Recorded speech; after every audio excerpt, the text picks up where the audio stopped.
Assalamualaikum warahmatullahi wabarakatuh. Alhamdulillahirrabbilalamin.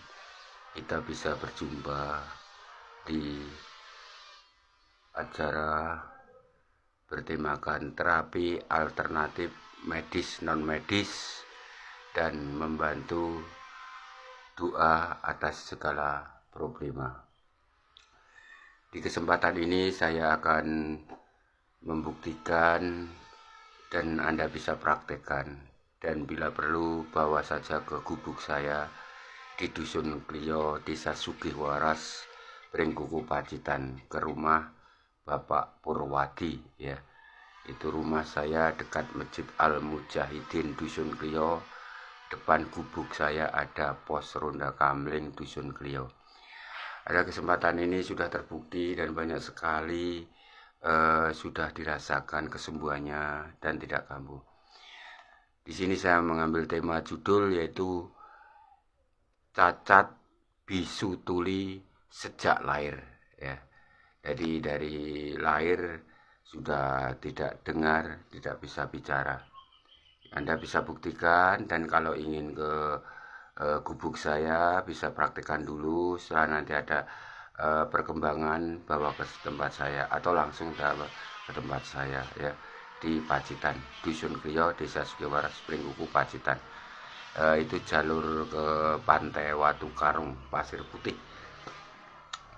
Bagi siapa saja yang anaknya lahir bisu tuli umur 5 tahun atau sampai usia 40 tahun atau 50 tahun, bahkan nenek kakek yang sudah tuli atau budek kupingnya atau nggak bisa ngomong, itu silahkan bawa ke tempat saya atau bisa Anda terapi sendiri. Di sini saya jelaskan cara penerapiannya. Segala sesuatunya itu Allah Subhanahu wa Ta'ala yang mengabulkan, dan segala sesuatu harus tahu kunci rahasianya.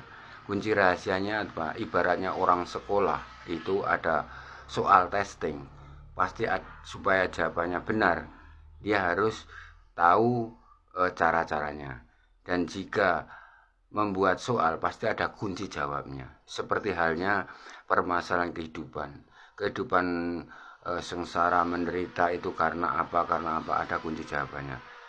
Dan kunci jawaban itu kalau untuk kehidupan kita itu yang membawa kunci jawaban yang benar itu Allah Subhanahu wa Ta'ala. Begitu juga dikembalikan kepada tentang medis non medis dan problema sosial ya. Untuk hal ini kami ambil saya garis bawahi, yaitu menyembuhkan bisu tuli atau cacat bisu tuli sejak lahir atau cacat bisu tuli yang mendadak. Dalam saya menterapi pasien, saya deteksi dulu dengan teliti. Bisu tuli ini karena cacat sejak lahir satu, atau karena bisu tuli itu faktornya dari autis, yaitu kelainan dari saraf-sarafnya autis, jadi anaknya jadi nakal sekali atau sulit diatur.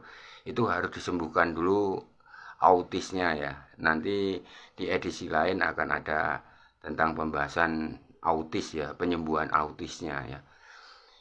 Ya, setelah itu kita deteksi bisu tuli itu karena itu faktor yang mendadak langsung bisa tuli, itu medis dan non medis. Karena banyak sekali ada yang tahu-tahu tidak bisa bicara, itu karena faktor ibaratnya ditanya diam malah marah, malah emosi, itu atau karena ngambek atau dalam batinnya itu tertekan sehingga malas bicara padahal kupingnya bisa dengar. Kemudian ataukah karena pengaruh guna-guna atau santet senggestenong, itu juga bikin bisa bisu tuli budek ya. Jadi semua saya secara teliti dalam sebelum penyembuhan dari pasien yang bisu tuli. Jadi tidak harus langsung bisu tuli langsung disembuhin, enggak. Saya deteksi dulu medisnya. Kemudian untuk lebih percepatkan, yaitu harus kita aktifkan, kita gugah dari kodam-kodam kue penunggu setiap organ tubuh. Seperti halnya dalam firman Allah Subhanahu wa Ta'ala, kitab suci Al-Quran. bahwa nanti kita mati, pasti malaikat-malaikat Allah akan menanyakan kepada kita, bahkan tangan, mulut, telinga, rambut bisa bicara sendiri. Dan kita tidak bisa menyangkal, menolak, tidak bisa menipu, karena itu kejujuran saat kita sudah mati di alam kematian. Seperti halnya itu dari pelajaran firman suci Al-Quran itu, saya ambil bahwa setiap penyembuhan harus digugah aura penunggu kodamnya. Seperti contohnya kalau bisu tidak bisa bicara, itu faktornya dari telinga. Orang yang bisa bicara itu karena mendengar ini. Sinyal dari sini bisa mendengar A, otomatis sini bisa A. B dari sini B. Jadi tidak harus disembuhkan dari pita suara dan lain-lainnya lebih dulu, tapi yang harus digugah aura telinganya. Ibarat seperti doa dalam kejawen, ilmu gabungan ya, peninggalan para nenek luhur kita, itu kita gugah marmarti sedulur kembar, dagingku, getih abangku, getih putihku, getih irengku, getih kuningku, pusarku, otot sarapan sungguh nyawaku, jiwaraku, roh suci kursi hatiku, kakang kawah dari kiai among yang sing among jiwaraku. Begitu juga kalau di telinga dulu yang diproses, jangan mulut dulu. Sumailah sukma telinga sing tak jaluk gawimu, kakang kawah desa mau kiai among sing tak jaluk gawimu.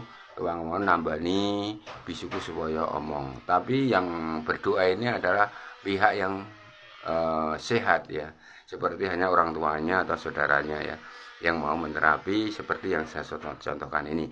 Kalau sudah ada perkembangan maju, langsung bawa aja ke tempat saya, ke gubuk saya, Dusun Klio, Desa Sugiwaras, Pringkuku, Pacitan, Jawa Timur, Indonesia.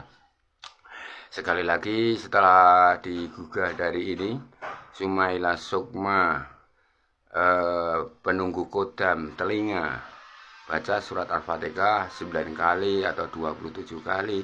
Kemudian setiap bacaan surat Al-Fatihah, Bismillahirrahmanirrahim, alhamdulillahirrahmanirrahim, ya kamnataidina suratul mustaqim, suratul ladzi na'anal khairil manzulamin, tiupkan ke telinga satu.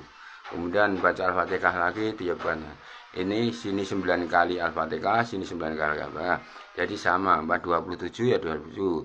3 kali surat Al-Fatihah bacaan ya. Sini juga 3 kali, sini 3 kali. Setelah itu aura semua ini bagi orang-orang yang menyembuhkan atau orang tuanya sebenarnya yang benar-benar meyakini istimewa, nanti pasien langsung berinding. Ada aliran mengalir ke sini, ke mulut. Ya doa itu. Setelah itu langsung dibacakan air dalam gelas, kemudian dibacakan sesuai dengan agama kalian masing-masing, karena saya melayani semua agama, semua ras, suku, bangsa ya. Saya berjiwa berbhinneka tunggal ika, jadi melayani semua pasien, dan saya tetap berpedoman pada nilai-nilai Pancasila dan Undang-Undang 45. Dan kemudian setelah itu, setelah ini getaran ada di sini, kemudian baru diterapi. Contohnya ini saya ambilkan gambarnya untuk terapinya ya, untuk deteksi kalau memang itu nanti bisa sembuh, bisa bicara, itu ada kuncinya, ada 3 di sini. Ini kepala, belakang kepala, ini dipijat, diputar-putar gitu ya, putar-putar gitu selama 5 menit, kembali 5 menit. Nah, kalau pasiennya atau anaknya atau orang sakitnya itu tidak bisa bicara dan tuli, itu merasa sakit, berarti sarafnya masih bisa menghubungkan ke mulut dan bisa menuju kesembuhan. Dan kemudian taruh di sebelah sini, ini leher ya, kemudian leher sama 5 menit, kembali 5 menit, diputar-putar. Kemudian ini kan sekitar otak kecil, kemudian otak besar juga. Kemudian dari titik-titik ini, setiap titik ini 5 menit ya. Nah, ini 5 menit. 5 menit ini. Semua bisa dipraktekkan. Nah, setelah itu kamu